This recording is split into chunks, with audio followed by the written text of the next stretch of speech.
Welcome to another Talking Positive with Randy and Alan. I'm Alan. And I'm Randy.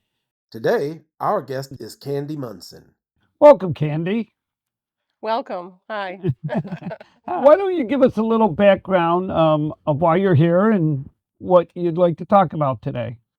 Well, it started, my mother had two sets of twins, and I was an identical twin, and I was the youngest out of the four, the last one born. And I went through my whole life, being a twin and thinking that's normal, to come in a house full of twins, and we had our own twin talk. It was a wonderful way to grow up. Plus, I had cousins. My mom's older sister had twins, a boy and a girl. So it was very highly popular in my family. So we didn't really think anything of it. You just kind of take your life for granted, what you're born with. And I went my whole life until I was 22 and she got ill. And, she had me to support her emotionally and physically because when you're an identical twin, it's like you have the same DNA, so you have like a spare body. I don't know if most people know that or not, but when you're identical, it's your DNA is the identical. That's the only two people in this world that can have that. So I said, "Don't worry, you're going to be okay. You have me to support you and get you better." And I did what I had to do. I gave her a transplant, and she it worked. She did. It was a struggle, of course. It was back in the early '80s, and things were different then. And she was okay. I mean, she got better. And then it came back as things can happen, and she didn't make it through. She did pass away. So it was very hard for me.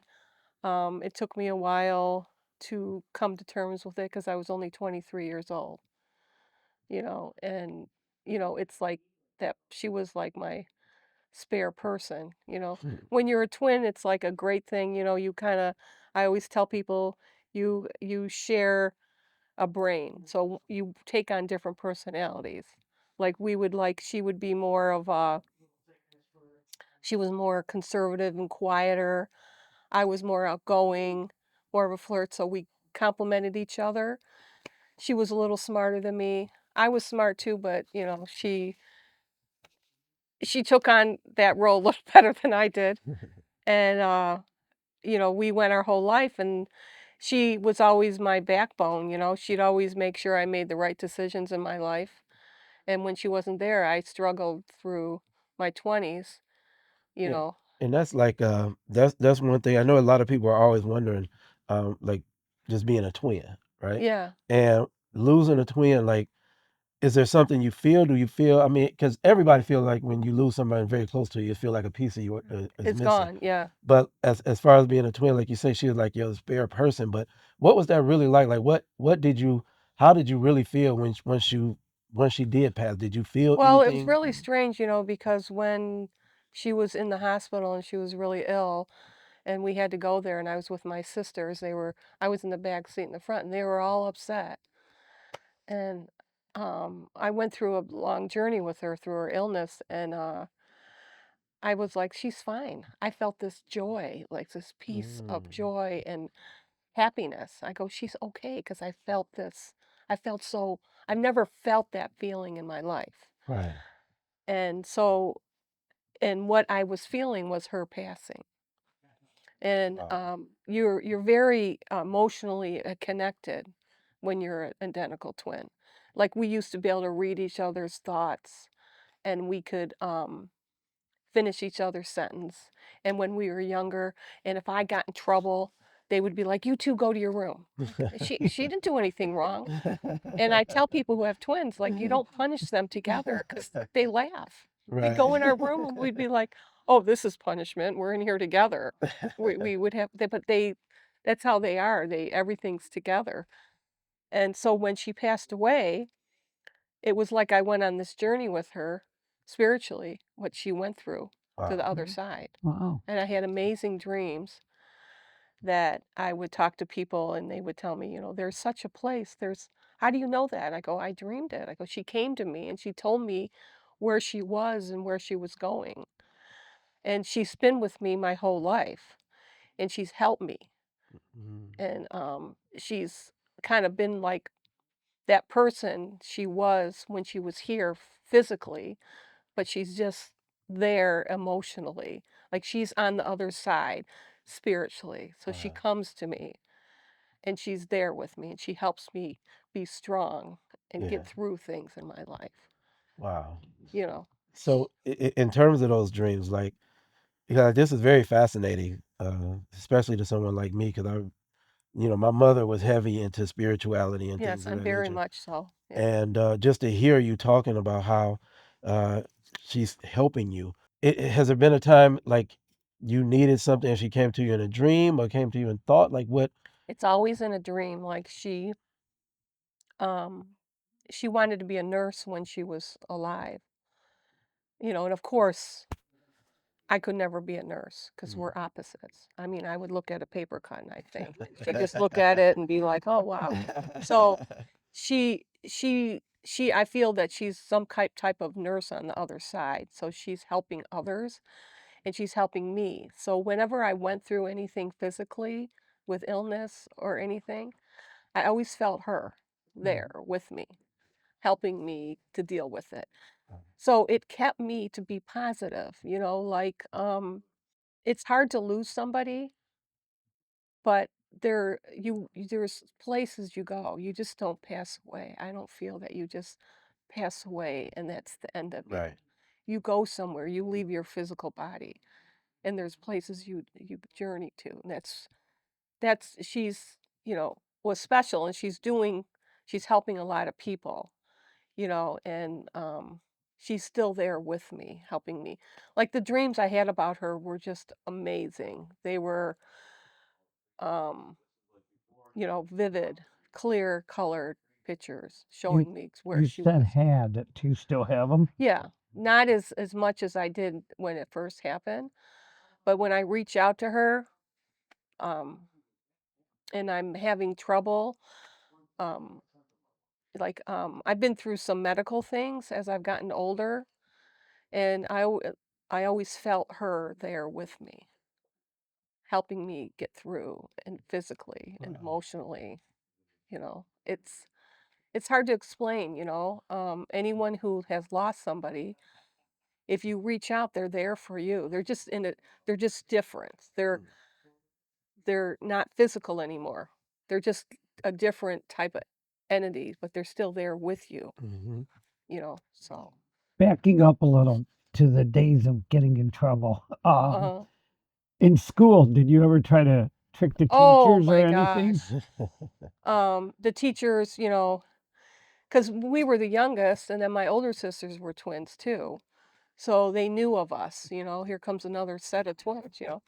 So I remember when I was in I think I was in like eighth grade in middle school, and she was in a study hall and I was in a science class, and we took a break.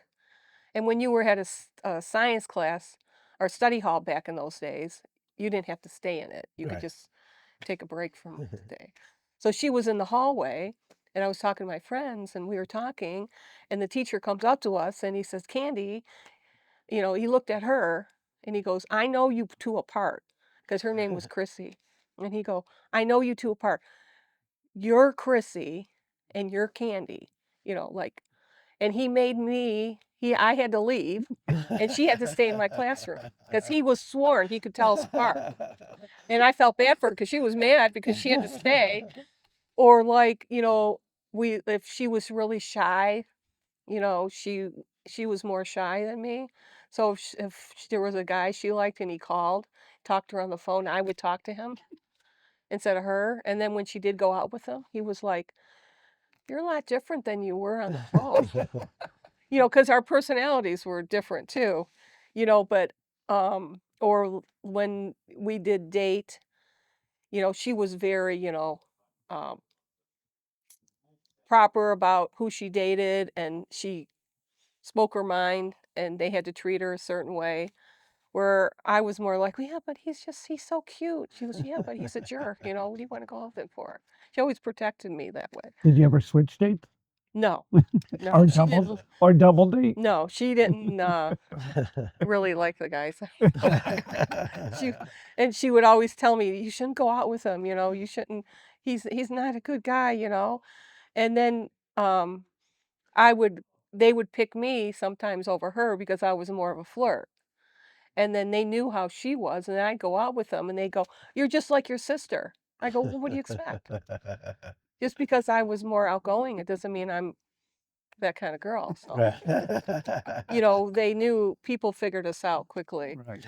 and, it was she always was like that extra person in my life, that just knew me that well and could Mhm. read my mind, and she has stayed with me all through my life, and I'm thankful that I've had her.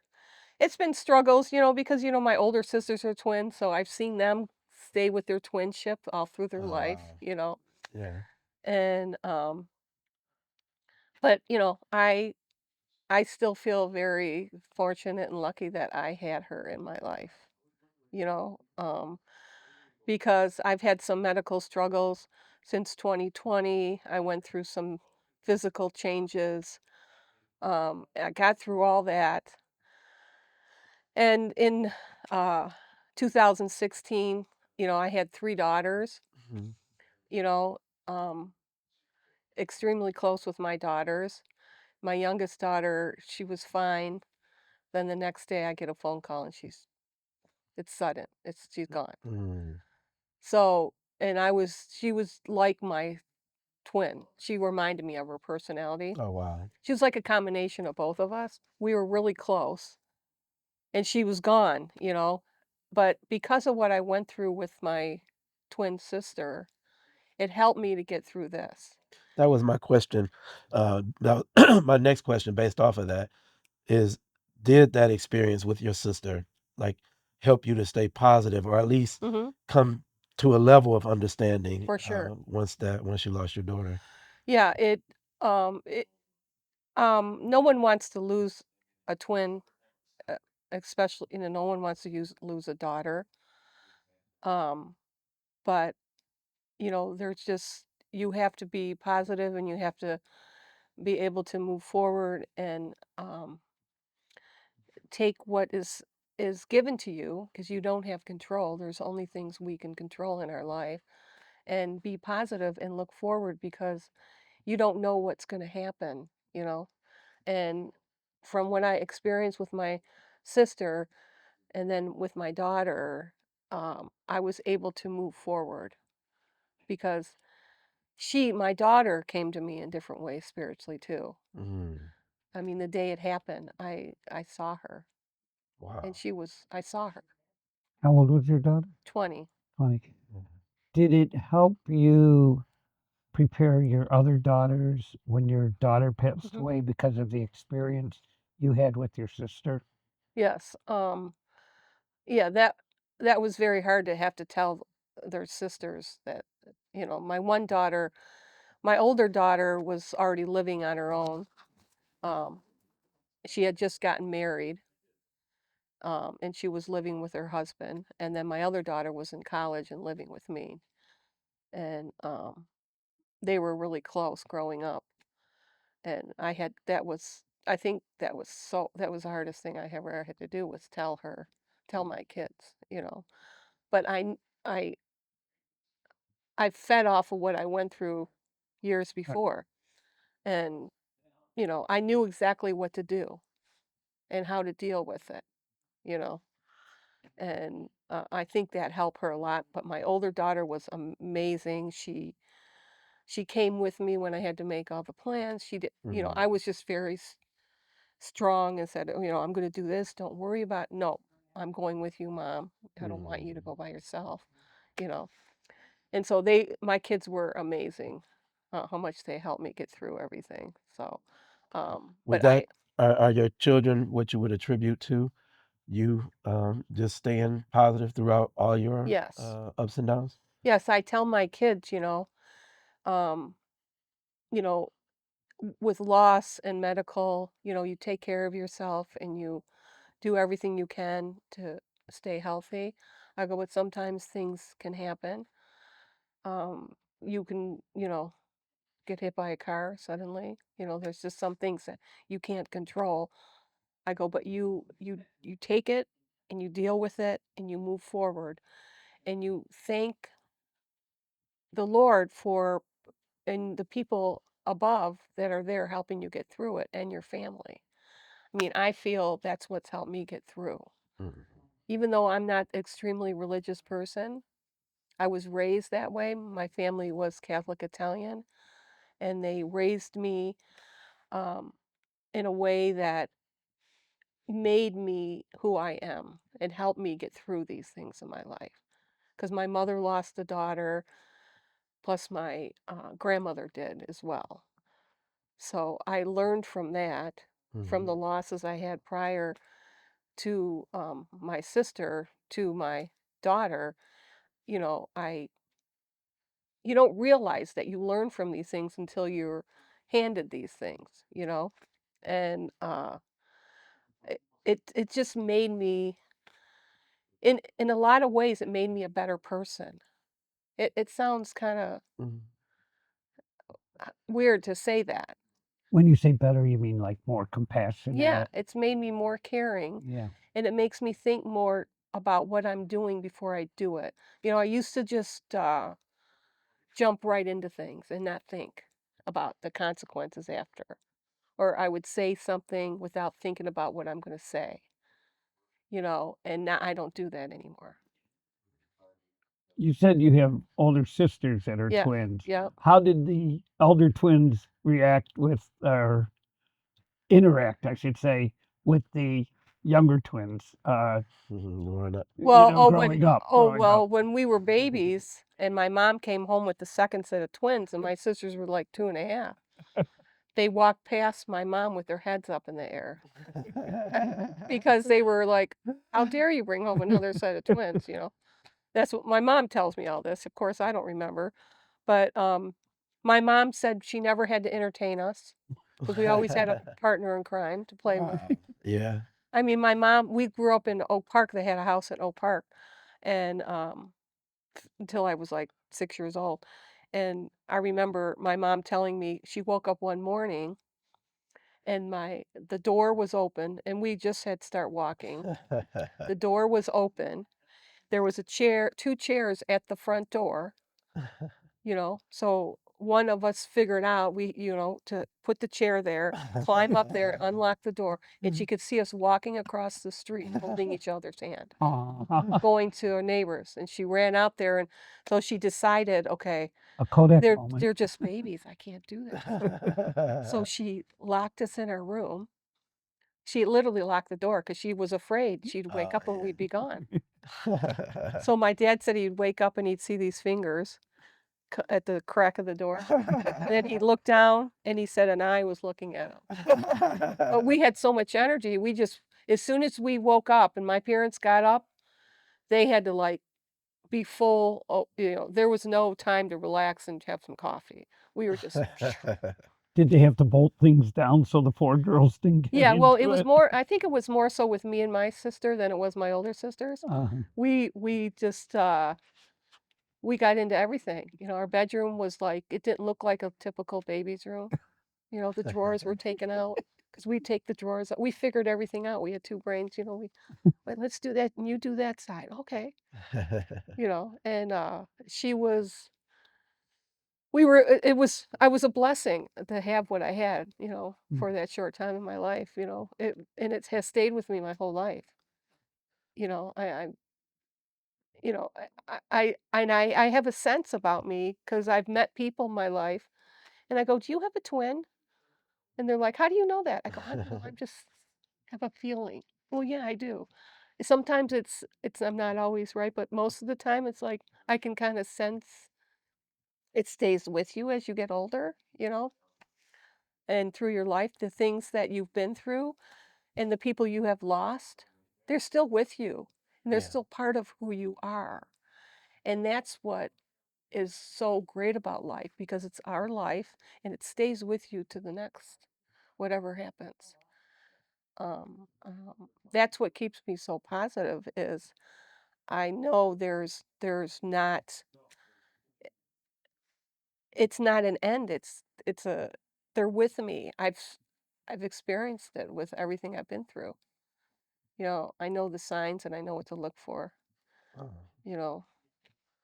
Are So there are there any more twins in the family? Like, did your older sisters have any sets and no, your just my daughter? mom's older sister had twins. Oh She wow. had a her oldest sister had a boy and a girl. Mm. And actually the son, he passed away when he was 45. Oh wow. And it was I wasn't able to go to the funeral because I had other obligations. I had small children and we were away that weekend. Mm. And my cousin and we got really close because we both understood, Oh you yeah. know, that what's the chances of a family member losing a twin. So we got really close and we've stayed close and she understood the same thing I had, because like um I just feel I have I have this sense about me where I could feel people around me even if they're not there. Mm. And I feel it's a gift I was born with just by being a twin because we were so spiritually connected.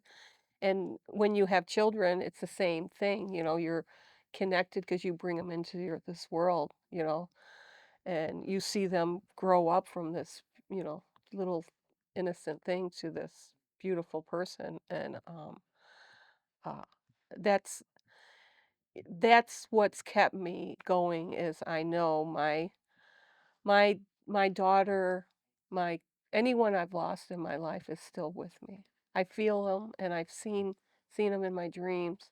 And I feel that when you feel someone in your dreams, they're there. They're there visiting.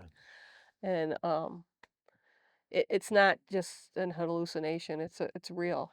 It's Yeah, real. I've experienced that um, myself. And like I said, my mother was heavy into heavy into spirituality, and even when she passed, she would come to me in certain instances in my dreams. And my brother, he when he passed, and 2 days later, he came to me and in my dream, and he just stood there and watched over me, and smiled, and then that was it. Yeah, he And was helping you. yeah, and Sometimes I believe it's not a dream yeah, because I had that experience with my wife, Yeah. and sometimes I believe it's not a dream. I believe they're really there. yeah. So I mean, this for you sharing this story is like so refreshing and so amazing. And I believe in everything that you're talking about. Um, I guess one question that I did want to ask, as far as when you lost your twin, were there things that she wanted to do? I know you said she wanted to be a nurse, and yeah, Hmm. ain't it? You ain't trying to do that. Right. Total opposite. But anything on like a bucket list somewhere she wanted to go, or y'all had talked about ever going? Had you ever done anything to say, sis, I made it or I did it? Well, she did want to have children. See, me and her were very different. Like my one older sister, it was very evident when she was young that she wanted to be a mom. And I used to go up to her and go, "Well, what do you want to do when you grow up?" Because I want to be a mom. I go, "No, I mean, what do you want to do?" Like, to her, that was what she wanted to do. Yeah. But I meant like for career. And so, where my sister was kind of the same way, she wanted to have children. And when she got sick, I had told her I got her book about it, and I told her, I said, "Don't worry, I will be your surrogate." And I got her a book on surrogate, and I go, "I will carry your child, but I don't want the baby to ever know." I go, "And that's the closest thing. We have the same DNA. Right. If you ever tell the baby in the future, that's okay, but." And that really helped her get through what she was going through, Wow. besides knowing that I was there for her to help her get better. But yeah, so that's what she wanted was children. So when I was before all that, I was just like, I don't really wanna have kids. I didn't wanna have kids. Opposites. Yeah. I just wanted to work and make money and have a career. And, I was very, into just myself. I was young. And after I lost her, you know, then I wanted to be a mother. You said you gave her a transplant? Yeah, I gave her a What bone marrow transplant. bone marrow transplant? Yeah, it was in the early '80s, so things are probably a lot different now with that than it was. But yeah, I gave her a bone marrow transplant and it was like a miracle. Everything went to normal because she had like a spare body. Everything went completely normal. It was amazing the impact I had on her. Wow. When I would give her blood or anything, we'd look at the chart and we're like, "Oh my god," and they say, "Well, that's because it's like you having," but I could only do that, all those things for so long Yeah. physically. So that's what was hard when she did pass away. I couldn't give her another transplant. It was too soon and all that, but I had some guilt with that, but always knew in my heart that I did the best I could, to make her better and be there for her and love her, you know. On a fun note, did you guys ever go to twin conventions or anything? No, we didn't do that because it was in the early '80s when she passed away and they didn't have a lot of that going on then, Mhm. things changed later. Right. I went to it was in my late 40s, I went to a twinless twin groups. What was that It's like? called twinless twins, What people was who that? have lost their No, twin. yeah, I Oh, understand. Yeah, What was that like? it was really good for me to go because, I had my ups and downs with losing her, which is normal. It really helped me a lot. There was a couple people I really got really close with that helped me get through that time in my life. So I was able to, you know, deal with it because the hardest part when you lose a twin is your birthdays. It's your birthdays is just magical. Everything's such a big deal. yeah. And then it just stopped with me because I didn't have her to share my birthday with, even though I did. I didn't, so I started like when I went to that convention and did those things, I started like, I still want to have a cake and I want to celebrate my sister and start talking about it more. You know, it's just like if you lose someone like with your wife, you still can have your anniversary and different Right. things, even though you still should celebrate those things. Yeah. Absolutely. You know what I mean? And Absolutely. so that's what I learned as I got older too. And there's so there's so many good things out there for people who have physical, mental, or emotional loss out there. That's what's good about, social media Yeah. is there's so many things out there. And, I have a when I was younger, I had a tendency to hold everything in and not let it out. And I found, out, you got to do things in your own way. You either go to a group or you do it one on one. I found going one on one helped me more. And I struggled with getting this out of me, the pain, which is it's okay. I tell people it's okay to cry. I learned that, if you don't cry, you're not being strong. You're being strong by crying and Right. letting it out. Absolutely. And so I learned to let and I so I just let my emotions show. I'm just who I am now, and I'm so much happier and positive and no matter I'm there for my friends and my family. And a lot of people are just like, "You've been through so much. How do you how do you do this? How do Right. you move forward?" I said, "That's what I do." And I learned a lot from my mother. She lived till she was 93, Wow. Wow. and she died the same day,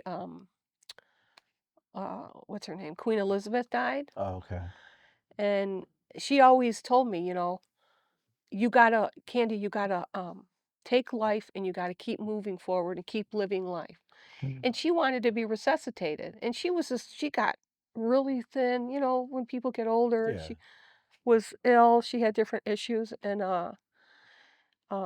she just said, "I wanna be," even when she was really ill, she said, the doctors, they always say, "Well, just let her go, she'll be comfortable." I'm like, "You don't understand my mother. She wants to," she says, "If I don't make it through and they try to resuscitate me, then God's ready for me. Mm, Then it's my turn to go." So that's what we did, and she probably lived another 5 or 6 years because of wow, that.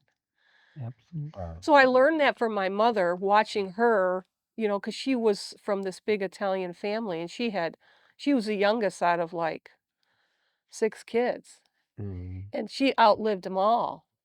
Wow. She outlived them all, even my father, and she outlived everybody, and, me and my sisters and my kids, her grandkids, everybody was there for her, and, I would watch her, and I would be like, she was always, she could be going through all this stuff, and she was always this really nice lady.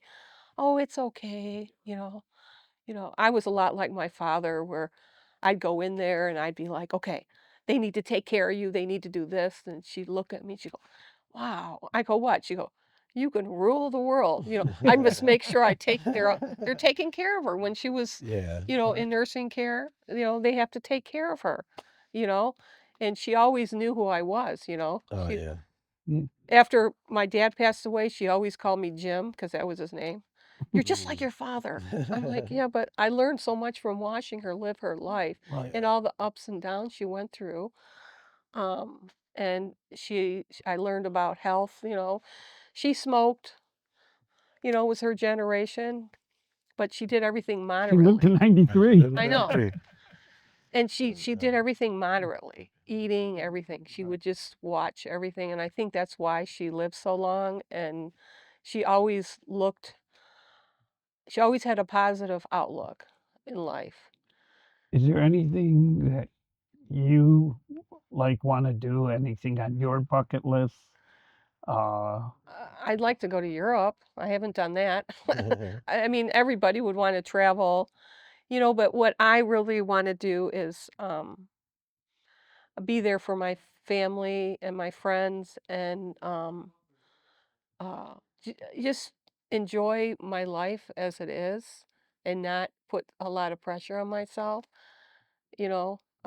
It's strange when you are younger and you work, work, work, and you have children and all these things you got to do, and then all of a sudden they're grown. And my daughter, I have two grandchildren now. One's Mm. almost 1, and the other one's almost 4 in March. And that's like, I, I those That's 2 everything to are me. amazing. Yeah. And I'm very close with my other 2 daughters. My one daughter who lost her sister. I mean, that was extremely hard for her. She was only 22 at the Mhm. time, mhm. and she's gotten her PhD, Oh, nice. and she has a boyfriend. She moved to Pennsylvania 'cause she's working for Penn State. And then my other daughter has done really well. She's like a computer programmer in some type of management position. I Okay. couldn't really tell you. Yes. It's like some kind of coding or I something. understand. And her husband's done well, and she's a really good mother, and I always knew she would be a good mother because she was a good older sister. I'm just really thankful for everything I have, and how lucky I am. I don't try to harp on the, past. Mhm. When I lost my daughter, I went to Compassionate Friends. It's a group for people who've lost a Mhm. child or a grandchild. So I went to that, and you're all in this groups at tables, and they pass this rock around, and everyone speaks, Right. and then it's the Right. next person. So when it came to my turn, I noticed everyone who spoke, they focused on what happened to the person. They went on and on about what they could have done to change that, and what happened to their child. That was where it stopped. And then everyone did that. And then when Mm. it came to me, I said, I'm not really here to focus on what happened because it's too personal. I go, but I'm here to figure out what to do next. Right. That's why I'm here. And I said, um, I said to these people, I said, we really can't control what happened to ourselves. Right. There's a plan, just like there was a plan when we were born. I feel that Right. there's a plan, and we don't live forever. And to me, it's not always about age. Just because you're, you know, 20 years old or you're 80 years old, it doesn't mean that the 20-year-old's going to live longer than the Right. 80-year-old. You don't That's know for what's sure. going to Yeah, happen. that's for sure. And there's a reason for everything. Hmm. And that's what's kept me positive and to look forward to life because, just because I've been through some medical things and different losses, it doesn't mean that I mean, I could, I want to be an example and say, "Oh, look at her. Look at she went through all these things and look at she's 90 years old and she's still doing all these things." So, I'm at a time in my life where I just want to have fun and enjoy my life and be around positive people. Yeah. Like you're a very positive person. I appreciate your friendship. You're a good I person. appreciate yours. And you are too, even though I just met you, but you're Yeah. a good Thank person. you. And that's the whole idea of our show. We want people that have gone through challenges and survive them with a positive attitude. Yeah. We Right. want people that, you know, aren't doom and gloom, and everybody's different. Right. And when I say doom and gloom, I'm not like lowering who they are, but No. I have to be around positive energy every Mhm. day. I take one day at a time, and I just want to be around positive energy. And Yep. that's why when And you've, you approach me, yeah. No, I'm saying, and again, your stories today has really are very just refreshing, and I think it's going to resonate with a lot of people. And my brother, he lost two children, 2 years apart. Is devastating, just out of the blue, wasn't expected. One was a random shooting, and another was a car accident. Then he lost a granddaughter, as well, of the son that got killed in a car accident. So, just hearing your story, I'm sure it's going to help him, and we definitely appreciate you sharing it with us today, and coming on to the show. Well, thank you. I And just thank I you. just want to hope there's hope for people. There's programs and there's different people out there that can help you get through things. But it's given it's really helped me to appreciate life more. yeah, Mhm. yep, If you or you know someone who'd like to be a guest on Talking Positive with Randy and Alan, you can call us at area code 313-454-1104 or email us at talkingpositivepod@gmail.com. Everyone, go out there and have a positive day. and see you next time.